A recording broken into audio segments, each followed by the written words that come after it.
Hello and welcome to my channel, and welcome to another building tutorial.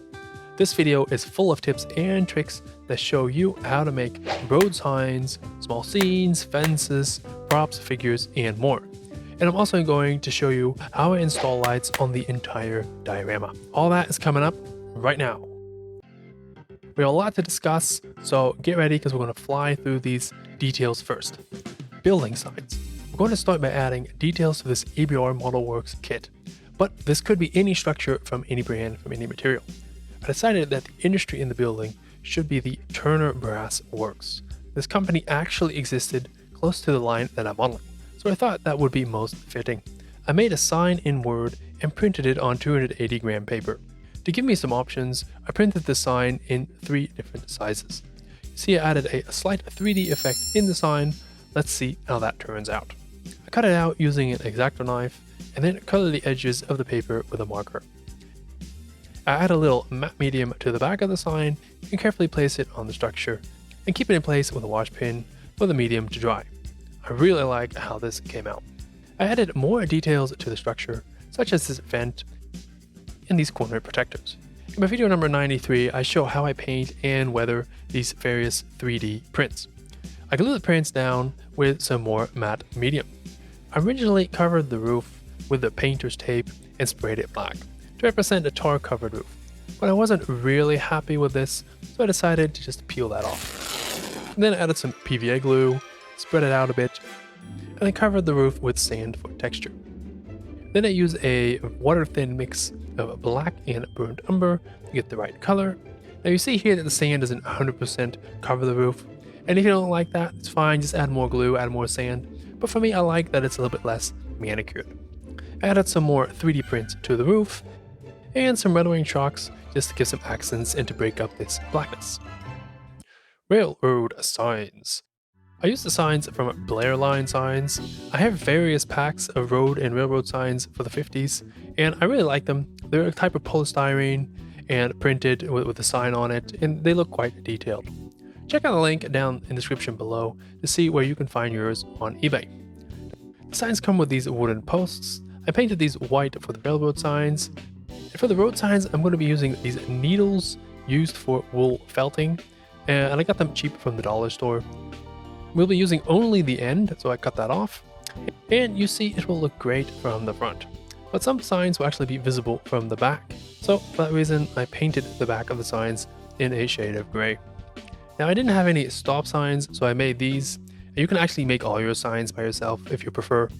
I just printed the sign on 280 gram paper, painted the back first in a gray shade. So all you gotta do is cut them out and then touch up the sides with some paint. Now, to add the signpost to the actual sign, this is a very straightforward process. I just dipped the end of the post into a drop of matte medium and then carefully positioned it on the post. I use the grid of the cutting mat for reference, because it is important that it's very straight. This is the same process for the wooden posts. Now this is a railroad sign that tells the engineer to blow the horn or blow the whistle because there is a crossing coming. Now always try to work as accurate as you can. This will pay dividends later on. I did that another 10 times and now we have our signs. Now for placing the signs, I first plan where I want them to go, then I drill a hole accordingly, and repeat this for all the other signs. Add a little drop of matte medium on the sign, and down the hole it goes. I will add another link down below to the matte medium that I use, so you can get your own bottle. I stabilize the sign with a wash pin until the medium dries. The signs with the needle are very easy to place. I simply just press them into the sidewalk. But I do want to note that my sidewalks are made out of cardboard, and this might not be the best method for plaster sidewalks. To create more depth in the diorama, I wanted to add a fence. I got this cardboard fence from ABR Modelworks, and all I need to do is glue the fence supports, cut away the frame that was holding the planks together, and shoot the fence with a white spray can. Installing the fence is the same as with the post. You mark the locations and get drilling. Quick vacuum to get rid of all the dust, and done. The fence is part of a small scene with Uncle Bob, who may or may not have had a little bit too much to drink, but more on that later. Figures. When placing figures, it's always good to have an idea of the scene that you want to create. So here is a local dive, and here is a grandpa that is on his daily round. I pre-placed them with a wash pen as he doesn't stand up by himself. And then I add some matte medium to his feet and place them first time right. 20 minutes later, the medium is dry, but still a bit soft, so you can level the figure if needed. Now on his daily run, Grandma always escorts Grandpa to the bar, just to make sure he arrives safely. So I'll rinse and repeat from here, so what could possibly go... Okay, there we go. A tip when adding figures is to let them interact with their surroundings. Like here is a delivery man making a delivery to the building, or the woman here that is ringing the doorbell. And here is Uncle Bob again, who may or may not have come from the same dive bar for driving. And here's a tow truck man Tim to tally it all up. So that rounds up the details, and now it's time for the next level, lighting. For the lights, I use the Woodland Scenics Just Plug system. The system is very easy, where lights just plug into these red hubs. And if you have multiple red hubs, you plug them into this blue expansion hub. I fixed the hubs to the bottom of the diorama with the screws that came with, and connected them to the supplied interconnecting cables.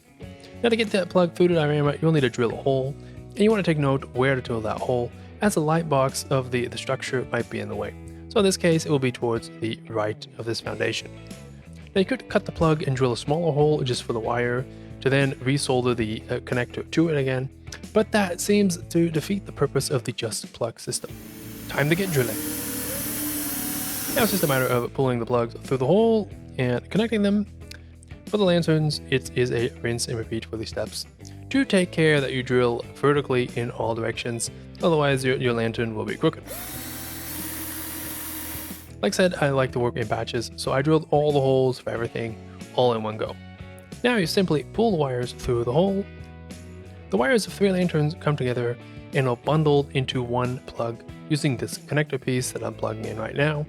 So I take the 3 black wires, twist them around, bundle them, and tape them together, and I do the same for the white wires. Do know that tape is not a permanent solution, so for your own layout at home, you definitely want to fix stuff properly, and probably solder the wires as well. So, and it's the same for the Just Plug car system with the lighting and the wires. So that's that. So now we're all done.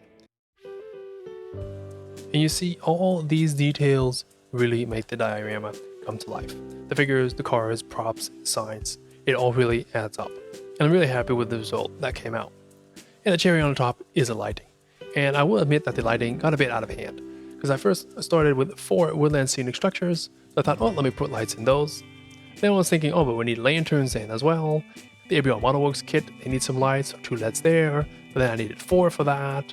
And then if everything is lit but the cars are not, it'll look strange, so then I got the lit cars. And you see how it got out of hand.